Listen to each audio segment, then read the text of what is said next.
Hello again, everyone listening, and today I'm going to talk about what I believe is the biggest obstacle in the way of a united American citizenry: diversity and identity politics. I want to go ahead and come right out and say that I do believe that races exist, but 90% of what we call race is just a figment of our imaginations. I do not believe that any real differences exist in human behavior along racial lines. Race is subtle differences in bone density, skin melanin production, and bone structure that are shared among certain groups of people more than other groups of people. But that has nothing to do with behavior. Behavior is a social and cultural construct. We don't act a certain way because we're black or because we're white. We act the way we act because of the society and culture that we're raised in.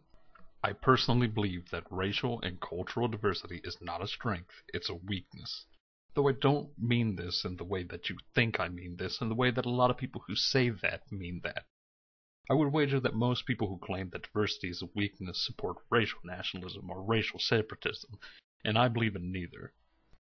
I say diversity is a weakness because of how it is handled in the USA. We are told to celebrate diversity, and what that means is that we are supposed to point out what makes us different, but only the positive things, and not so obvious that people might think we're judging them based on their race. And some of these problems that we're told to ignore are major issues that members of those groups face every day, but we're not allowed to talk about them or we're branded a racist. The problem with this method of celebration is that it causes us only to focus on the things that makes us different. When all you do is focus on the things that makes us different, you open the door to bigotry and prejudice.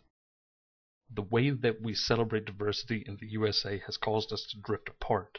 We're so busy being against one another because of petty differences in the colors of our skin or how we worship that we lose sight of the fact that we're all in this together. And rather than focusing on what makes us different, I believe that we should be focused on what we have in common and what our common goals are. Like Martin Luther King Jr. said, "I have a dream that one day on the red hills of Georgia, the sons of former slaves and the sons of former slave owners will be able to sit down together at the table of brotherhood."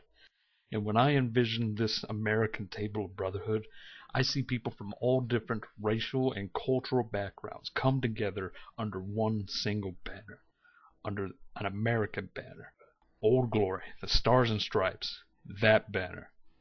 And these people left behind their ideas of race, they left behind their ideas of culture and decided that they are Americans. Before they were black, white, or Asian, they decided that they were American. Before they were Christian or Muslim, they decided that they were American before anything else. And that's why they now sit together at the table of brotherhood. And that's why they can now stand together more powerful than they ever were apart. This idea of national unity above divisive politics is the central pillar to my entire ideology. Strength through unity, my friends, and thanks for listening.